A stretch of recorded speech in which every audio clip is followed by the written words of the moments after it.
Bonjour à tous, shalom à tous. Je suis dans la joie une fois de plus encore de vous retrouver toujours autour de la parole de Dieu.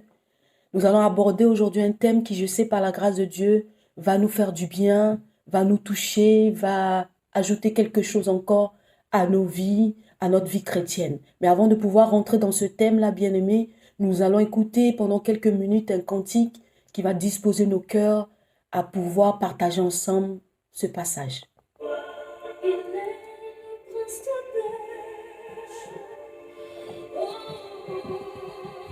Merci Jésus.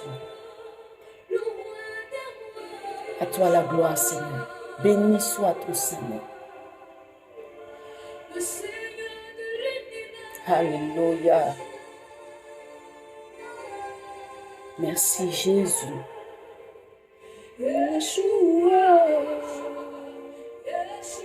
Oh Jésus. Merci Saint des Saints. À toi la gloire, à toi l'honneur. Notre Dieu, le Créateur de l'univers. Oh Jésus. Merci Seigneur. Merci Seigneur. Merci Seigneur.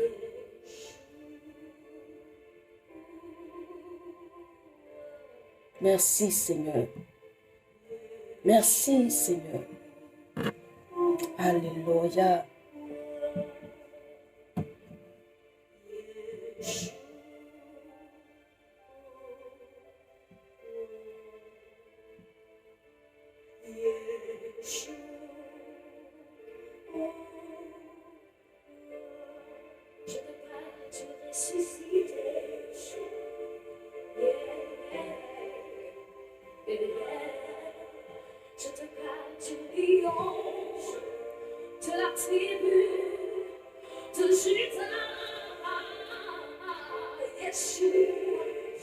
Merci Jésus. Merci Jésus.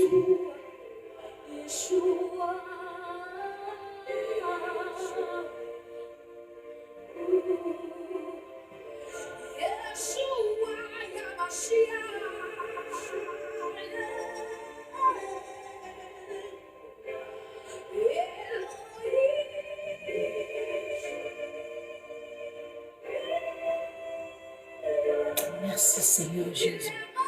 Merci Seigneur. Gloire et louange à toi. Je bénis ton Saint-Nom. Je te rends toute la gloire encore aujourd'hui, Père. Conduis-nous pendant ce moment. Visite nos vies. Touche nos cœurs, Seigneur, oh Dieu. Seigneur, nous te bénissons. Prends le contrôle de ce moment et dirige-nous. Au nom de Jésus-Christ de Nazareth. Merci Seigneur. Alléluia. Amen, amen, amen.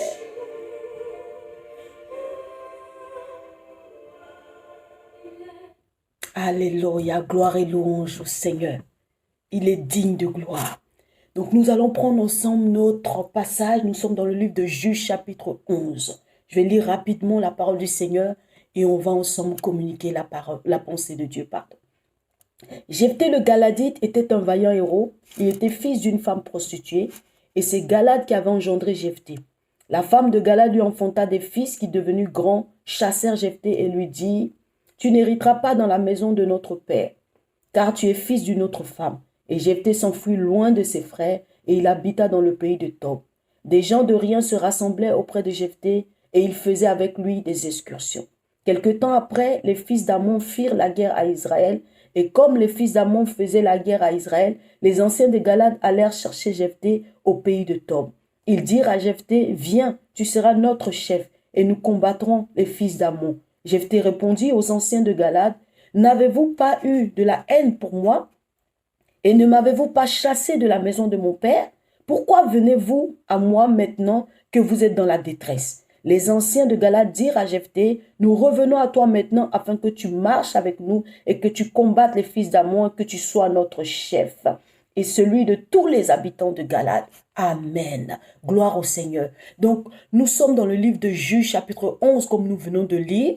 Je sais que dans une vidéo précédente, on avait abordé ce même chapitre, mais on avait touché juste un axe de ce chapitre-là. On avait parlé de ce que Dieu dit de toi. Aujourd'hui, nous allons toucher un autre axe, un axe qui sera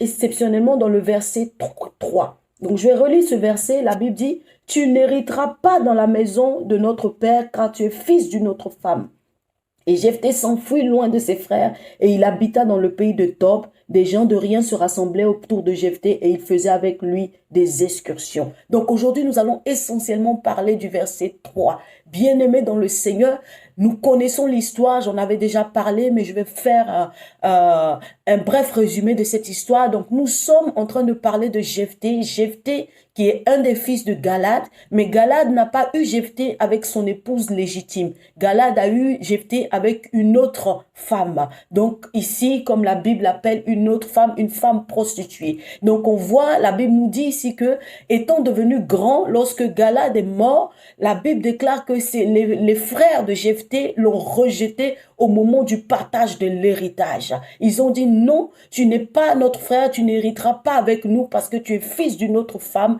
tu es fils d'une femme prostituée. Donc c'est de ça qu'il s'agit, c'est de ça qu'il est question aujourd'hui. Bien-aimés dans le Seigneur, ce que je pourrais dire, ce que le Seigneur veut nous dire aujourd'hui, c'est que, bien-aimé, l'ennemi fera tout pour t'éloigner de ce qui t'appartient. L'ennemi fera tout pour t'éloigner de ce qui t'est dû. L'ennemi fera tout pour t'éloigner de ce que Dieu te réserve.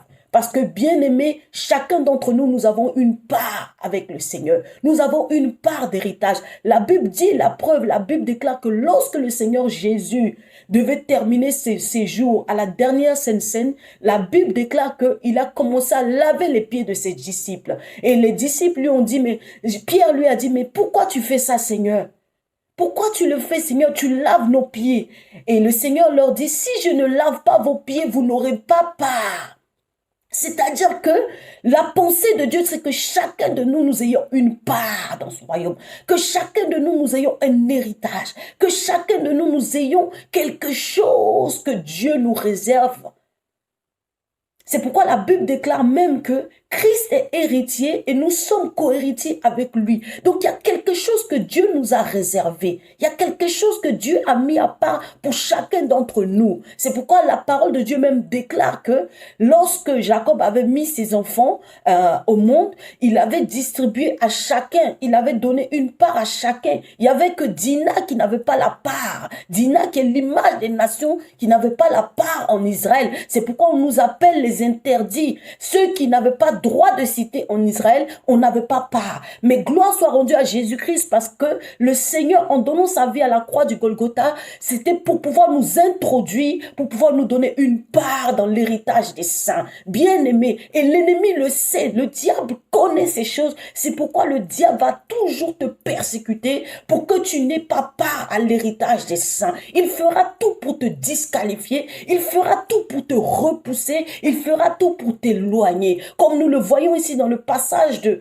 Jephthé, la Bible déclare que quand ils ont su que c'était le moment du partage de l'héritage, la Bible dit que c'est là qu'ils ont réveillé les anciennes histoires. C'est à ce moment-là qu'ils ont réveillé le passé douteux de Jephthé. C'est à ce moment-là qu'ils ont réveillé ce qui n'était pas agréable, la partie qui n'était pas plaisante de la vie de Jephthé. C'est à ce moment-là qu'ils ont réveillé cela. Ils ont dit, Jephthé, tu ne peux pas hériter avec nous parce que tu es fils d'une femme prostituée. Bien-aimé dans le Seigneur, le diable est prêt à tout faire, à tout dire, à tout sortir dans le but de te disqualifier de ton héritage, dans le but de te disqualifier de ce à quoi Dieu t'appelle, dans le but de te disqualifier de la mission que Dieu veut te donner. Bien-aimé dans le Seigneur, la Bible dit, ils étaient là, ils ont grandi ensemble, mais au moment de partager la part, au moment de distribuer les choses, c'est à ce moment-là que ce passé difficile ressurgit et pour que Jephthé soit disqualifié. Et la Bible dit, à la suite de cette dispute,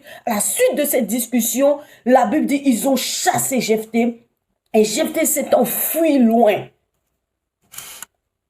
Il s'est enfui loin, la Bible dit, dans une contrée lointaine qu'on appelle Tob. Une contrée que la Bible ne cite même pas plus de 2 fois. Donc une contrée qui n'est pas une contrée fameuse, qui n'est pas une contrée louable, puisque la Bible déclare que quand il s'est retrouvé dans cette contrée-là, la Bible déclare que des gens de rien se sont retrouvés autour de lui. Bien-aimé dans le Seigneur, le diable veut te disqualifier à tout prix. Il veut te disqualifier. Il est prêt à tout. A fait sortir ton passé. A fait sortir tes défauts. A fait sortir tes faiblesses. A fait sortir toutes sortes de choses qui peuvent lui permettre de t'éloigner de ton héritage, de te disqualifier de ce que Dieu t'appelle à faire. Parce que c'est dans ton héritage que tu es pleinement béni. C'est dans ton héritage que réellement tu reçois l'épanouissement de ton être, l'épanouissement de ta personne. Et c'est de là que le diable va toujours essayer de t'éloigner. C'est pourquoi quand tu sens en toi qu'on veut te repousser, te disqualifier, t'éloigner de quelque chose que tu fais, discerne, comprends par là que ce ne sont pas simplement les hommes qui sont en face de toi, mais il y a quelqu'un derrière, l'ennemi qu'on appelle Satan, qu'on appelle l'adversaire, qui est là pour te disqualifier. Et ils ont voulu disqualifier Jephthé. La Bible dit qu'ils l'ont chassé loin. C'est le mode opératoire du diable, c'est le mode opératoire de notre ennemi. De la même manière, nous pouvons voir cela, la Bible déclare dans le livre de 1 Samuel chapitre 27. Je vais vous faire rapidement la lecture.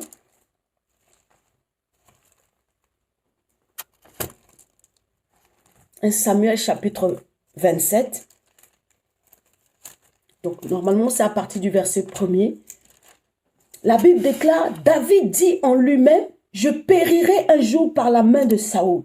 Il n'y a pour rien de mieux pour moi que de me réfugier au pays des Philistins, afin que Saoul renonce à me chercher encore dans tout le territoire d'Israël. Donc, David ici avait été choisi par Dieu. La Bible déclare que pour Saoul, Dieu a dit qu'il a choisi un chef. Mais en ce qui concerne David, Dieu a dit à Samuel, Samuel, voici celui que mon cœur désire pour roi. Donc David était désiré de Dieu. La Bible déclare que Samuel s'est déplacé avec la corne d'huile pour oindre David. Mais lorsqu'il vient oindre David, l'ennemi de sa destinée n'était pas content. Parce qu'au moment où on le oignait, il allait commencer à rentrer dans l'héritage de sa destinée. Il allait commencer à rentrer dans ce pourquoi Dieu l'avait appelé. Il allait commencer à rentrer dans la mission pour laquelle Dieu l'avait emmené sur la terre. Alors qu'est-ce que s'est passé? L'ennemi a suscité Saoul pour s'opposer à lui, pour le repousser, pour le chasser, pour l'éloigner de son héritage. David était quelqu'un qui aimait Jérusalem, qui était quelqu'un qui aimait le temple de Dieu. On peut le lire dans les livres de psaumes. Il dit, il languissait à chaque fois après la maison de Dieu. Pourquoi? Parce qu'il se retrouvait dans un pays étranger, dans le pays des Philistins. Et la cause, c'était quoi? La cause, c'était parce que il était persécuté. On l'éloignait, on voulait le disqualifier de son héritage. De la même manière, toi aussi, bien-aimé, l'ennemi essaie de te disqualifier de ton héritage. Si tu tombes sur cette vidéo, si tu entends ce message, bien-aimé, ne te décourage pas. Là où l'ennemi veut te chasser, là où l'ennemi veut te repousser au loin, parfois il veut te chasser loin de ton foyer, parfois il veut te chasser loin de ta famille, parfois il veut t'éloigner, te disqualifier de ton travail. Il fait tout, il met tout sur pied, il fait des machinations, il fait des montages, il fait des complots par l'instrument des hommes. Il fait des complots dans le but de te disqualifier, bien-aimé. Si tu tombes sur cette vidéo, bien-aimé, comprends que l'ennemi veut te disqualifier. La Bible déclare, David s'est retrouvé dans le pays des Philistins, dans le pays des adversaires d'Israël, dans le pays des adversaires d'Israël. Pourquoi? Parce que l'ennemi essayait de le disqualifier. Jephthé s'est retrouvé dans le pays de Tob. Tout ça pourquoi? Pour ne pas qu'il entre dans l'héritage que Dieu lui a promis, bien-aimé. La Bible dit qu'il s'est retrouvé loin. C'était malheureux et douloureux. Il s'est retrouvé avec des gens de rien. C'est la même chose que nous pouvons voir aussi pour Joseph. La Bible dit lorsqu'ils ont su la grandeur de la destinée de Joseph, qu'est-ce qu'ils ont fait? Ils ont tenté de tuer Joseph. Comme ils n'ont pas pu le tuer, parce qu'on ne peut pas tuer celui qui a la chose de Dieu dans sa vie. On ne peut pas tuer celui qui a la main de Dieu sur lui. Qu'est-ce qui se passe? Ils ont tenté de le chasser loin. Ils l'ont vendu dans les mains des Ismaélites, dans le but de le repousser, de le disqualifier de son héritage. Bien-aimé dans le Seigneur, quel que soit ce que l'ennemi fera pour te disqualifier, peut-être que là même, en même temps que tu m'écoutes, tu traverses une situation où l'ennemi veut te disqualifier. Peut-être que pendant même que tu es en train de m'entendre, tu es déjà dans le pays éloigné dans lequel le diable t'a déjà fait repousser, dans lequel le diable t'a mis au cachot. Peut-être que tu es déjà dans le rejet, peut-être que tu es déjà écarté déjà complètement. Bien-aimé, laisse-moi te dire que le Dieu qui a ramené Jephthé depuis le pays de Tob te ramènera dans ton héritage. La Bible de Jésus-Christ en mourant à la croix de Calvaire nous a réintroduits dans l'héritage des saints. Nous qui étions hors de cité d'Israël, nous qui étions disqualifiés par avance parce que nous étions les nations, nous étions dina, nous étions interdits, nous étions écartés complètement. La preuve, la Bible déclare que lorsque cette femme syrophénicienne s'est approchée de Jésus, Jésus a dit: je suis venu pour les brebis perdues d'Israël. Qu'y a-t-il entre toi et moi, femme? Bien-aimé dans le Seigneur, quel que soit ce que l'ennemi veut vouloir faire pour te disqualifier, Christ t'a réintroduit.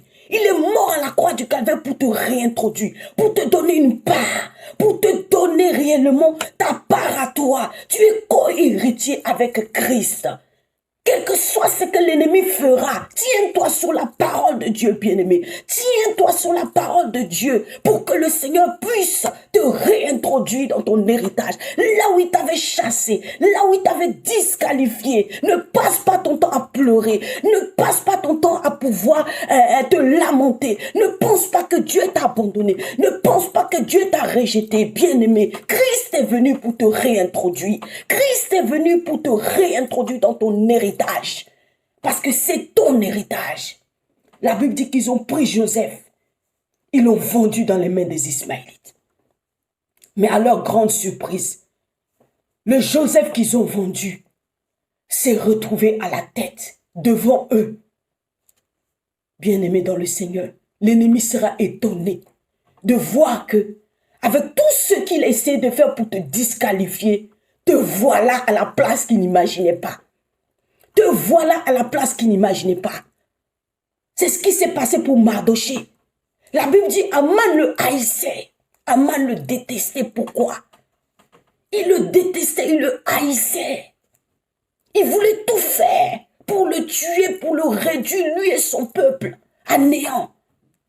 Mais la Bible déclare, à son grand étonnement, Mardoché s'est retrouvé à la place qu'il craignait. Ne crains rien, bien-aimé. Réfugie-toi dans la présence de Dieu.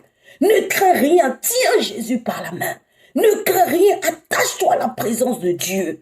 Ceux qui t'ont chassé reviendront te chercher. Ne crains rien, attache-toi à la présence de Dieu. Ceux qui t'ont repoussé, ils t'accueilleront les bras ouverts. Et la Bible déclare, ils ont dit à Jephthé, Jephthé, nous venons te chercher pour que tu sois notre chef et que tu sois le chef de tous les habitants de Galate. Ton temps de régner est arrivé. Ton temps de dominer est arrivé. Ton temps de t'asseoir est arrivé. Ton temps d'être réintroduit est arrivé. 2021, tu es réintroduit. Je le déclare, je le commande et je l'ordonne dans le nom de Jésus-Christ de Nazareth. Tous ceux qui t'ont disqualifié, bien-aimé, reviendront vers toi.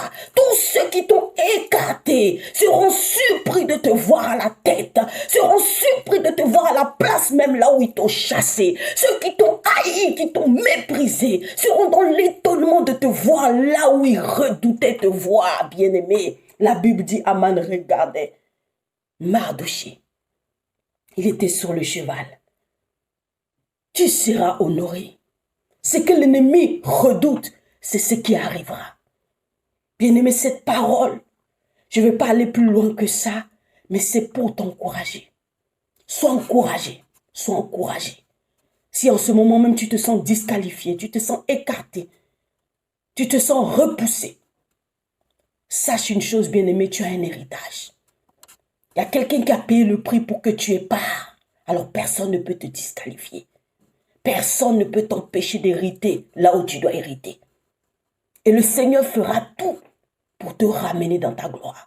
Le Seigneur fera tout pour te faire asseoir sur le trône qu'on ne veut pas que tu t'asseyes. Attache-toi à Dieu.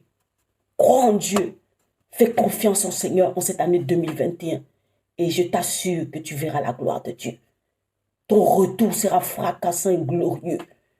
La Bible déclare que les mêmes qui avaient dit à David que David, tu n'hériteras pas. David, tu ne régneras pas sur Israël. La Bible déclare ce jour-là, Abner et tous les anciens se sont dirigés. Ils ont convergé vers la maison de David. Abner est venu avec les anciens. Oh David, n'est-il pas vrai que l'Éternel t'a choisi pour régner sur Israël? David ne comprenait pas qu'est-ce qui se passait. Il voit des gens, les anciens de la ville. Ils convergent tous dans son sens. Ils disent, tu es notre os, tu es notre chair. David, l'Éternel t'a choisi. Bien-aimé, ton temps est là. Le temps où les gens vont converger vers toi. Le temps où ce qui t'a vomi va converger vers toi. Le temps où ce qui t'a disqualifié va converger vers toi. Le temps où ce qui t'a écarté va converger vers toi. Bien-aimé, le Seigneur va te faire du bien. Sois consolé, sois fortifié. Mets la main sous ton cœur et reçois cette prière. Jésus-Christ de Nazareth, je te bénis. Le Dieu vivant et véritable. Le Dieu qui restaure. Le Dieu qui a donné sa vie à la croix de Golgotha pour que nous ayons part à l'héritage des saints. Je crois que tu es Dieu. Ton mode opératoire n'a pas changé. Tu agis de la même manière pour David. Tu l'as fait pour Jephthé. Tu l'as fait pour Joseph et tant d'autres encore dans la parole de Dieu. Je le crois, Seigneur, qu'en cette année 2021, l'homme et la femme qui me regardent, celui-même qui avait été écarté, disqualifié, jugé, repoussé, rejeté par l'ennemi, bien-aimé, Seigneur, je le crois. Qu'en cette année, tu déploies ta main puissante, ton bras puissant, pour que cette personne voie ta gloire. Merci Seigneur, Papa, parce que tu le fais dans le nom puissant de Jésus-Christ de Nazareth. Amen.